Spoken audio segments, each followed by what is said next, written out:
Hey guys, it's Courtney with the Kitchen Garden, and we're going to make lime pickles. Let's get started.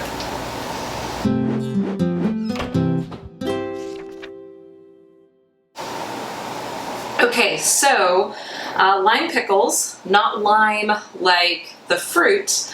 Don't be confused. Lime pickles are a version of sweet pickles that women in my family have been making. This is my great-grandmother's recipe, modified just slightly. And of course it uses all the classic things like pickling spice, sugar, with canning sweet pickles, of course, vinegar, but then you also use pickling lime, which is not, as I said, the fruit. Okay, so it's a calcium hydroxide, it's a white powder, and that is going to try to draw out the moisture and make these crunchy. Now, a couple tips to start. Always start with really fresh, super fresh cucumbers. If your cucumbers aren't firm, if they're a little squishy, they're going to be squishy when you can them, and that's not what you want. We all want nice, crunchy pickles. I've never known anyone who wants a squishy pickle.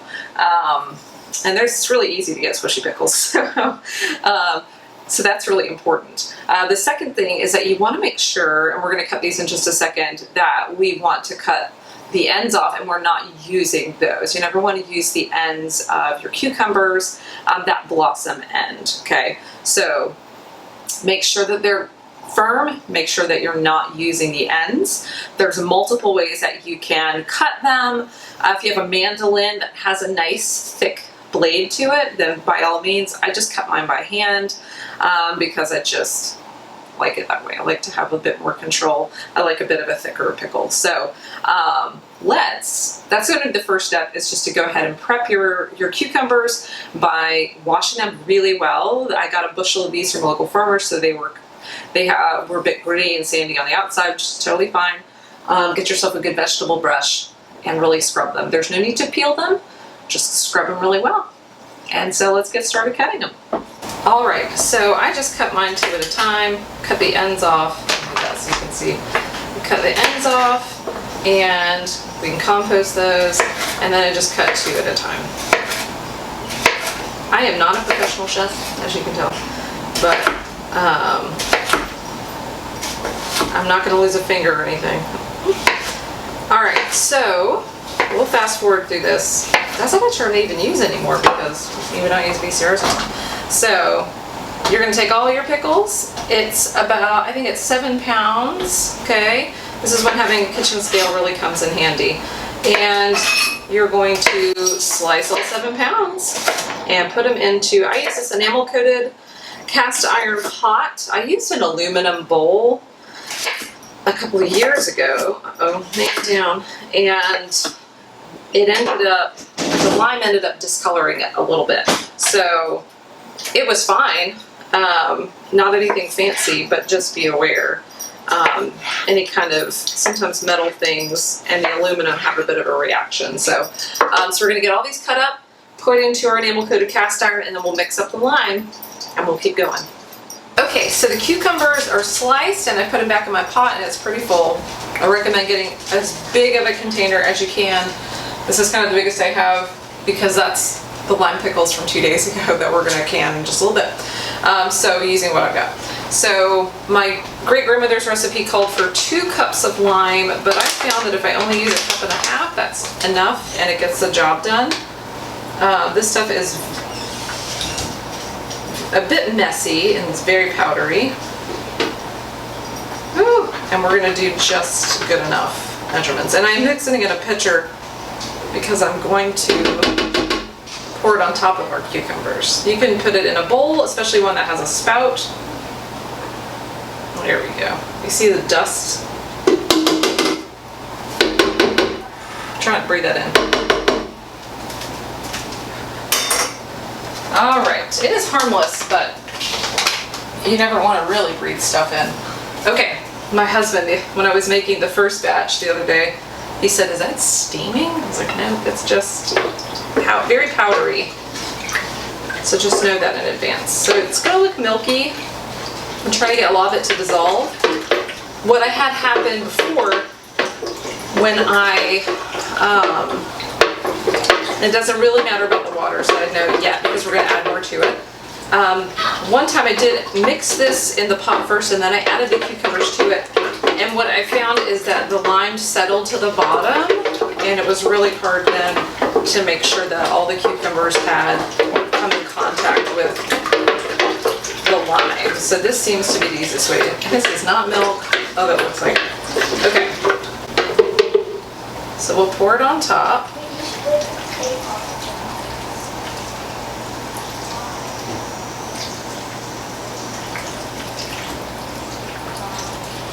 You can see there's no clumps of lime in the bottom of the pitcher.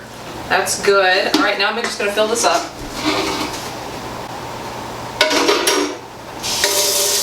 And we're going to add enough water to cover the top. I'm just using tap water, not Berkey water, because I don't have enough in the Berkey. You do you. This is all going to get rinsed off in the next step. This is going to sit, is it overnight? 24 hours. So this is going to sit in the lime for 24 hours. And you're going to see some foaming and things like that, and that's okay. That's all very, very normal.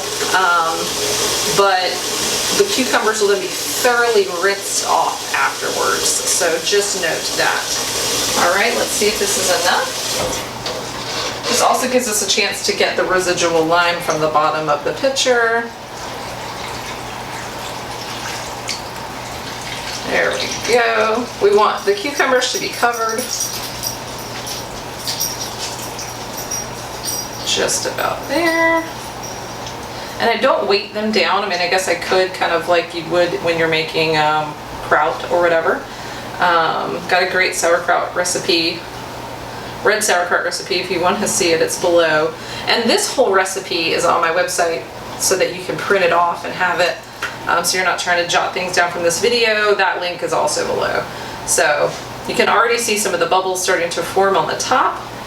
So I'm going to stick a lid on this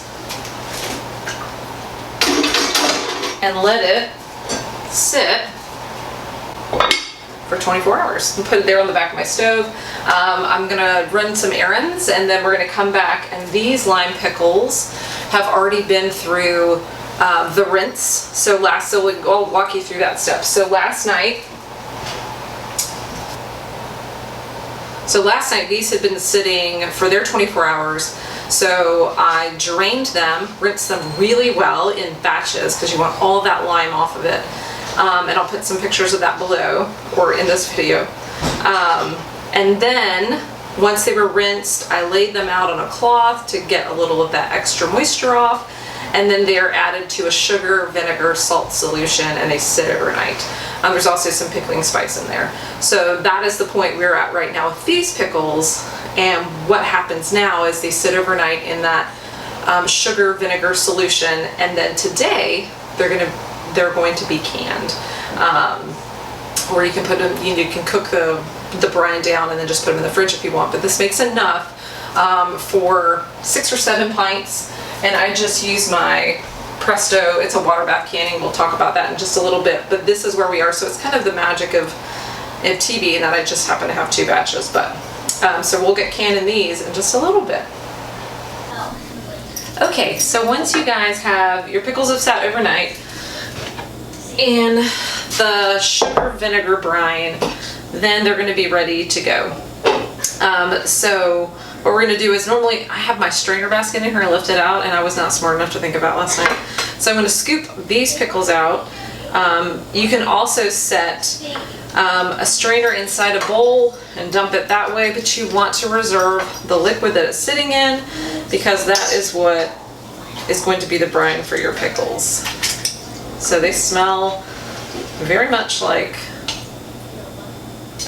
sweet pickles at this point. And I put my pickling spice in a little bag. So let's squeeze that out, set it to the side. And so once we get all of the pickles scooped out, or you use a strainer and strain them off, either way, reserving the liquid, we're going to move this back onto the stove and we are going to heat it up and essentially cook it down until it's more of a syrup and less of the liquidy texture that it is right now. That's going to take about 30 minutes. So you can do other stuff during that 30 minutes. I am also painting my den, and when I got the call that somebody had a bushel of pickles, so you know, it's just multitasking. So you're gonna want to find something to do for that 30 minutes, and on top of that, you want to go ahead and start prepping your jars. So if this is your first time canning, do know that even if your cans are coming straight out of the package, that you are going to want to, you have to wash them and then sanitize them. You run them through your dishwasher, or you can wash them really well and then pour some boiling water over top. This is why having an electric kettle is so great, because you can just boil water right on your stove. You don't have to use a pot, and it can just stay there all the time. It's one of my favorite things to have for canning, not just for sterilizing the jars, but if you ever need to add water to your hot water bath, it's an easy way to go ahead and add already boiling water to your hot water bath. So, okay, this should be the last one. So that wasn't so bad. Straighten it out like that. And I can still see that there's some undissolved sugar in the bottom. So we're gonna move this to the stove, we're gonna heat it up and let it cook down. And in the meantime, I'm going to get my jars warming up in the canner, because my canner will warm the jars for me, and that way I'm putting hot liquid into hot jars, not hot liquid into cold jars. So let's get going. The beeping you hear is my canner telling me that my jars are warm for the last 5 minutes of the time the brine is cooking down. Okay, let's serve. We're gonna add our pickles back in.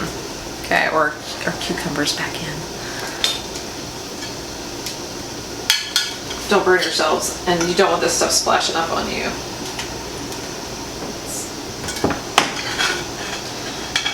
That's why I don't just dump them.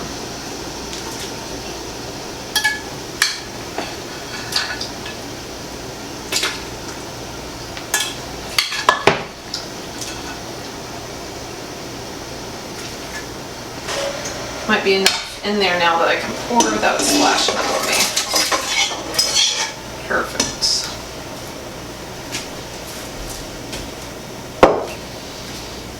Okay, so you want to set a timer for 5 minutes and let those pickles heat up. You should be meaner.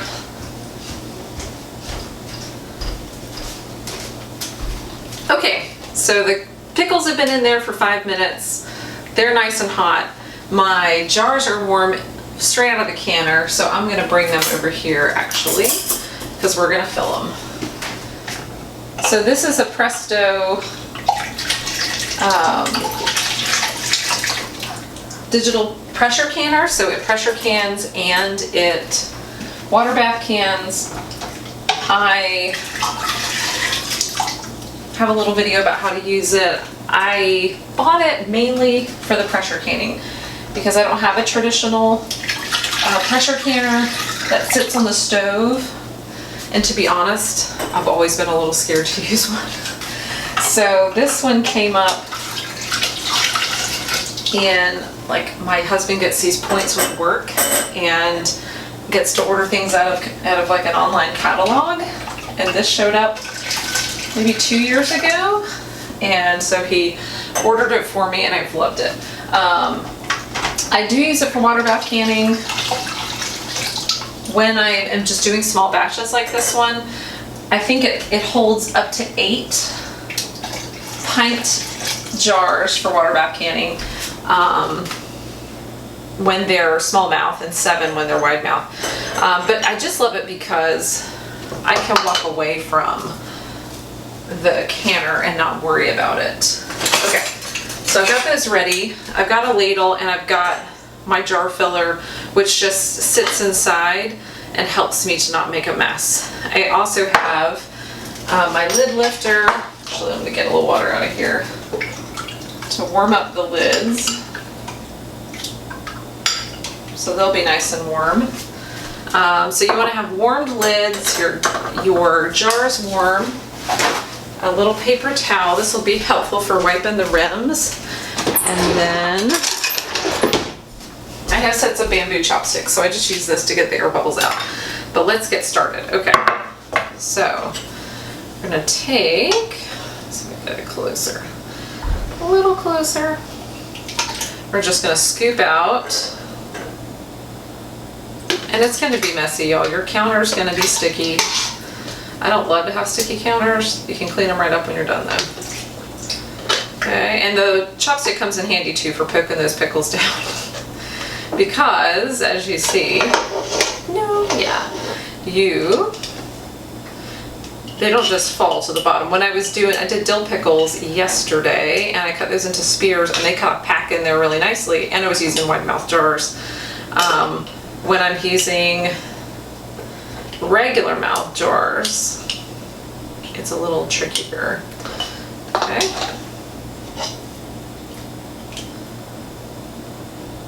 And you want to give yourself about a 1/2 inch of head space. That's just the space between the top of the jar and the liquid, the material in the jar. Okay. And I won't force you to watch me fill all these up, but yeah, no. Okay, I think we can fit a few more in there, and then this one will be good.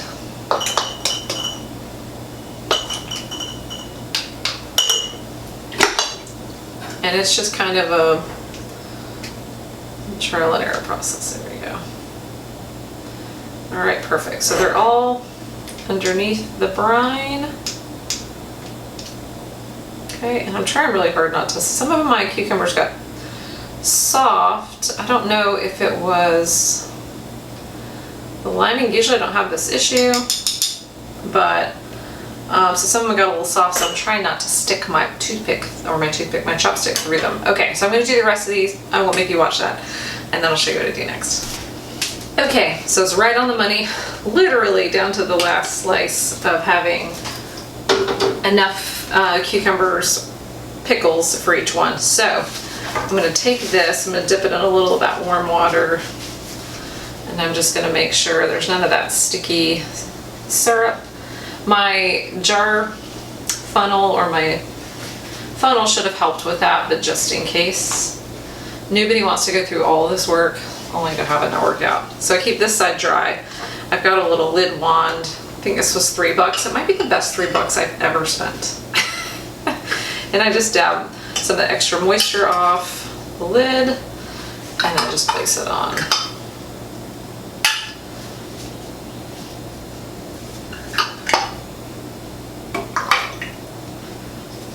So take some of that water off from that seal. There we go. And again, a lot of this stuff I just learned from my grandmother. My husband's aunt came one time and helped me can some pears, and so if you've got a friend that cans, honestly, that can be one of the best ways to learn, is just through a friend. It's wonderful. I am one lid short. What did I do with that? Some of these have two? No. Let me grab one more. Got one more. Let me dry it off. Okay, and then the rings. Ooh, the rings, you know, you can reuse over and over again. The lids, only once. I do have some of the reusable lids. I don't like them as much as I like the disposable lids. They're just a bit more consistent. Fingertip tight. You don't want to like bear down on them. You just want to tighten them up a bit. My grandma used to, once they were done canning, sometimes she would take the rings off, because the little seal, she would take the rings off to reuse them and just leave the lid. Okay, so those are done. They're really hot, y'all, because we've put that, remember it was boiling with the pickles in there, and then we put it, so they're hot. So if you don't have a jar lifter, get one or use an oven mitt and pick them up. I try to avoid any pressure around the ring area. So we're going to take these while they're warm. Let's put them back in our canner. And you can use a water bath canner, of course, on the stovetop. I've done that. I just usually use a big pot. I actually don't have a water bath canner, a canner like they sell at the store, because I have a glass cooktop and they're not compatible.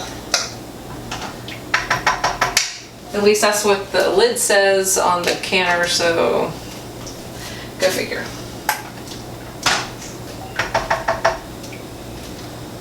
All right, that one's got a funky shape to it.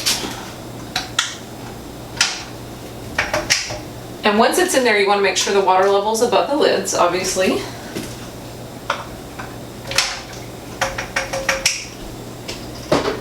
This isn't quite, so I'm going to add some hot water.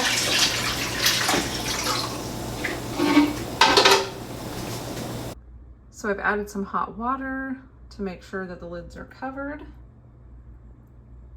And then we're going to put our lid back on and we're going to cook them. Excuse me. Can them, boil them. Okay, so then you see I put it on for 5 minutes, and you always want to double check the recommendations with the National Center for Home Preservation, because the, what do we call them, rules of canning do change. And that is a website supported by the University of Georgia that gives all the up-to-date recommendations. So as I said, this was my great-grandmother's recipe and her canning instructions, but I'm sure things have changed since then, so you can always double check their website. Great information. So give it a few minutes and be ready to go. Guys, the canner's just gone off. I just took the lid off and we're going to take the cans out because I don't want them sitting in that hot water cooking my pickles even more. Okay. You actually see some bubbles rising up in the cans themselves. I always put them on a cooling rack and I have a cloth underneath them for all that water. I just tip them slightly to the side to get the water off the tops of the lids. Ha, did you hear that? So you'll start to hear the lids popping, which is sealing. It's a great sound.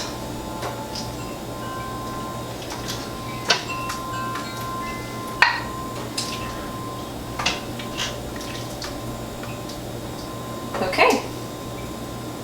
Now lastly, and most importantly, label them, because you think you're going to remember what they are, but if you've done more than one kind of pickle, I guarantee you won't. So if you've done like bread and butter or dill chips or something, just label the top of your cans, not only with the type of pickle it is, but the year, because I usually only do pickles every 2 years because this is only half of what I'm doing. We just don't eat them that often. So just make sure you label. But this is how you make lime pickles at home, and I hope that that helps you, especially if you've never canned before. I hope that you found that helpful. So I hope you guys have a great day. Don't forget, just click subscribe below, and then also get the link for this recipe so you can just print it off and have it on hand at home, and you can do that in the link below. Thanks, guys.